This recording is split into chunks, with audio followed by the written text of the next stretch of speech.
사랑하는 유초동부 친구들 환영하고 반갑습니다. 이 거룩한 주일에 우리 이제 추석 명절 다 끝났잖아요. 그러니까 거룩한 주일에 하나님께 영광과 찬양을 올려드리며 말씀을 잘 듣고 말씀을 마음에 새겨서 말씀대로 살아가는 우리 모든 친구들 되기를 주님의 이름으로 축복합니다. 자, 오늘 말씀 보겠습니다. 요한복음 9장 1절 7절 말씀 우리 같이 한번 읽도록 하겠습니다. 시작. 예수께서 길을 가실 때 날때부터 맹인된 사람을 보신지라 제자들이 물어 이르되 라삐어 이 사람이 맹인으로 난 것이 누구의 죄로 인함이니까? 자기니까 그의 부모니까?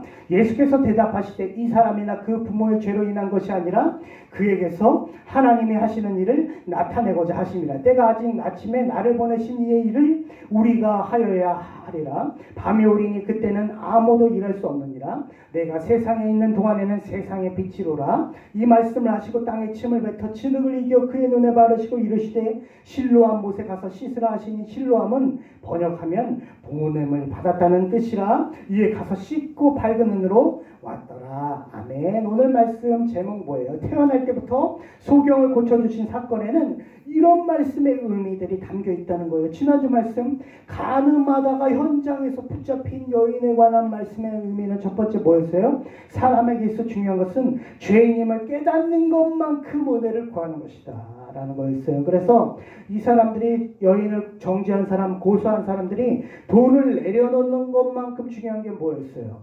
예수님께 하나님께 은혜를 구하고 잘못됐다 회개를 하는 건데 그러지 못했어요. 하지만 여인은 어떻게 했어요? 죄인임을 깨닫는 것만큼 은혜와 믿음이 무엇인지 아는 사람이 되었어요. 그러나 더 중요한 거 한 가지 뭐였어요?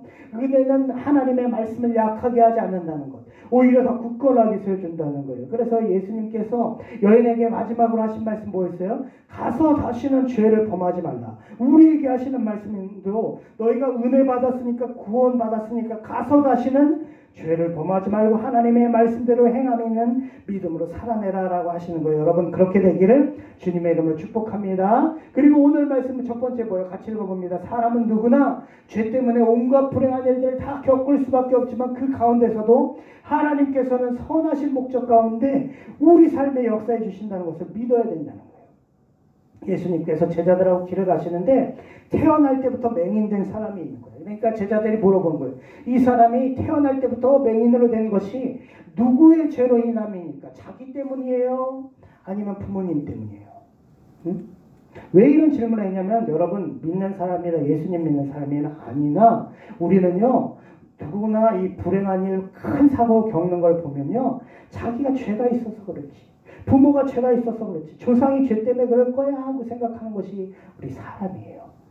그러니까 제자들도 이 태어날 때부터 소경이라면 자기 죄가 아니라 사실은 누구 죄 때문에? 부모나 조상 때문에 그런 거 아니에요? 죄 때문에 그런 거 아니에요? 예수님께 물어본 거예요. 여러분 이 질문에 뭐라고 대답할 거예요? 근데 대답하기 전에 중요한 말씀 한 가지 생각해야 되죠. 그게 뭐예요? 사람은 다 죄가 있다. 아담이 선악을 알게 하는 나무의 열매를 먹은 순간부터 뱀, 마귀, 사탄의 꼬임을 받아서 다 죄덩어리 원죄가 있는 거예요. 죄 공자에 되어버렸어. 영적으로 하나님과 끊어진 죽음, 육체적으로 죽고 영원한 죽음, 다 죄 때문에 태어날 때부터 소경이 된 사람처럼 살면서 불행한 일을 안 겪을 수가 없는 거예요. 이렇게 되어버렸어. 예수님 대답하십니다. 이 사람이나 그 부모의 죄라 있는 것이 아니라 원죄 때문에 억울할 수 있게 보여. 그렇죠? 이유가 없어 보이지만 다 뭐 때문에 결국은 죄 때문에 그러는 거예요. 죄 때문에 죄가 원죄가 자범죄를 만들어내고 각종 질병과 고통과 삶의 파괴와 죽음까지 가져오게 된다는 거예요. 근데 여기에서 예수님의 말이 끝나지 않는다는 게 중요해요. 그에게서 그 다음에 하나님의 하시는 일을 나타내고자 하십니다.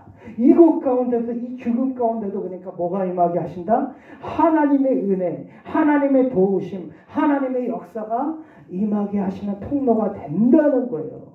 그런데 여러분 통로가 된다 그래서 죄 많이 지면 돼야 안 돼요. 하나님이 용서해 주시니까 더 큰 죄 져야지, 더 미워야지, 더 괴롭혀야지. 그거 아니에요. 그리고 두 번째, 우리는 믿는 사람으로서요. 죄 때문에 누가 고통당해. 그러면 이런 마음 품으면 안 돼. 야, 쟤는 죄 때문에 그래. 부모 죄 때문에 그래. 조상 죄 때문에 그런 거야. 이런 마음 품으면 절대로 안 돼. 그건 마귀가 정죄하고 고소하는 거고 우리는 뭐 해야 돼? 하나님의 은혜를 주세요. 용서해 주시고 그 사람 인도해 주세요. 도와주세요 하고 기도하는 것이 예수님 믿는 사람이에요. 그렇죠? 그렇게 하고 두 번째 우리는 예수님처럼 그렇게 제자들처럼 죄로 말미암은 이 죽음과 불행 가운을 고치는데 우리는 하나님 나라에 동참하는 사람이 돼야 되겠죠. 이곳 가운데 하나님 나라가 임해야 되잖아. 예수님처럼 제자들처럼. 그래서 예수님 말씀하십니다. 내가 세상에 있는 동안에는 세상의 빛이다. 때가 낮이니까 우리가 보내신 하나님의 일을 해야 된다. 밤이 올 때는 그때는 일할 수 없대요. 예수님 세상의 빛이고 때가 아직 세상의 끝이 오지 않았기 때문에 밤이 오면 아무것도 못하기 때문에 우리는 하나님 나라 사역을 이 가운데 해야 된다는 거예요. 예수님이 오실 때까지. 그렇죠? 그런데 중요한 거 마지막 할 때 어떻게? 하나님 말씀 중심으로 해야 돼. 말씀 중심. 그림 잘 보세요. 응?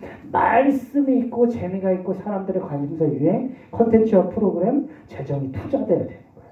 이거 있는 다음에 말씀하면 큰일 나. 변화가 없어. 오늘도 그래서 예수님께서 고쳐주셔요. 근데 말씀의 의미를 알면서 가르치시면서 고치기 때문에 변화된 삶을 소경이 나중에 살아갑니다. 자, 어떻게 고치시냐면 땅에 침을 탁 뱉으셔. 진흙을 이겨 어디에 바르셔? 눈에 바르요. 왜 이렇게 하셨을까? 일단 성경에서 침은 어떻게? 더러운 거예요. 침 뱉는 거는 모욕하는 것이거든요. 진흙, 땅도 티끌도 더럽고 천한 거예요. 그러니까 침을 뱉어 진흙을 이겼다는 것은 더럽다는 것에 아주 더럽다는 거, 왕더럽다는 거. 그 추한 표현을 딱 붙여줬어. 응? 아니 소경된 것도 억울한데 날 때부터 예수님까지 이렇게 멸시하시나 생각을 고쳐주려면 그냥 쉽게 고쳐주시지 생각될 수 있지만 사실 뭘 가르쳐 주시려고 하는 거예요. 뭐냐면 소경이 당하는 그 불행이 그 원인이 뭐가 됐다는 거예요? 죄라는 거예요. 죄는 이렇게 침뱉을 당할 만큼 마땅하게 천하다는 거예요. 진흙처럼 비천하쳐지고 마땅히 떨어져 나가야 될 것이 뭐라는 거야? 죄라는 거예요. 죄. 응? 그래서 그게 증거가 뭐냐면 침 뱉은 게 만약에 그게 치료의 목적이면 어떻게 해? 그냥 놔두었을 거예요. 예수님이. 근데 어디 가서 씻으라 그래요? 실로암 못에 가서 그거 다 씻어버려라. 죄는 더러운 거 너한테 준 더러운 표는 다 더러운 것이니까 가증한 것이니까 가서 씻으라 하니까 가서 씻으니까 어떻게 해요? 밝은 눈으로 왔더라. 응? 눈을 떠지게 된 거예요. 죄가 사함되게 된 거예요. 부정한 것이 깨끗해지게 된 거예요. 그런데 한 가지 더 영적인 눈까지 딱 뜨게 된 거예요. 영적인 눈 육신의 눈까지 아니라 영적인 눈까지 모든 것을 진리를 보게 됐고 특별히 참 빛이신 예수님을 보게 되고 예수님을 만나게 됐어요. 그래서 이후에는 어떻게 변화된 삶을 살아가게 돼요. 그래서요 이 증거된 말씀들이 있어요. 9장에 보면요 이 후에 막 바리새인과 서기관들이 또 공격해. 눈 떴으니까 이 사람 눈 떴었는데 누가 고쳐줬냐 막 공격할 때 이 사람이 어떻게 해야 돼요? 이 사람이 이렇게 대답해. 창세 이후로 맹인으로 난 자의 눈을 뜨게 함을 듣지 못했으니 이 사람이 하나님께로부터 오지 아니하였으면 아무 일도 할 수 없었으리라. 막 서기관과 바리새인과 예수님과 제자들처럼 막 용감하게 변호하고 막 싸워요. 그리고 예수님 또 마지막에 만났을 때 어떻게 해야 돼요? 예수님이 나를 믿느냐 하니까 어떻게 해요? 주여 내가 믿습니다 하고 절했다. 하나님의 은혜를 구했다. 말씀을 이렇게 가르치면서 의미를 하니까 변화가 된 거야.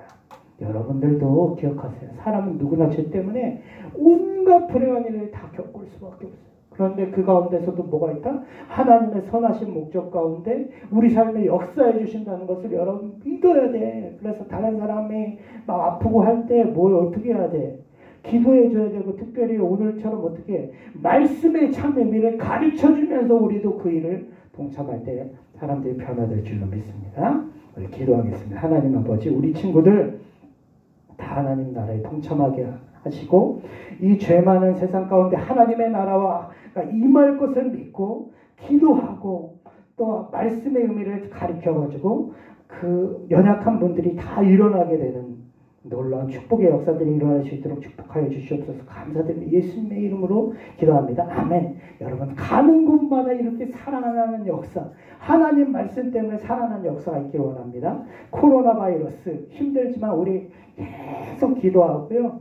이것이 사라지기를 기도하고 하나님의 은혜가 하나님의 도우심이 하나님의 역사가 임하기를 원합니다. 다 같이 이곳을 만나서 예배하기를 축복합니다. 우리 다음 주에 만나요. 건강한 모습으로 축복합니다. 안녕.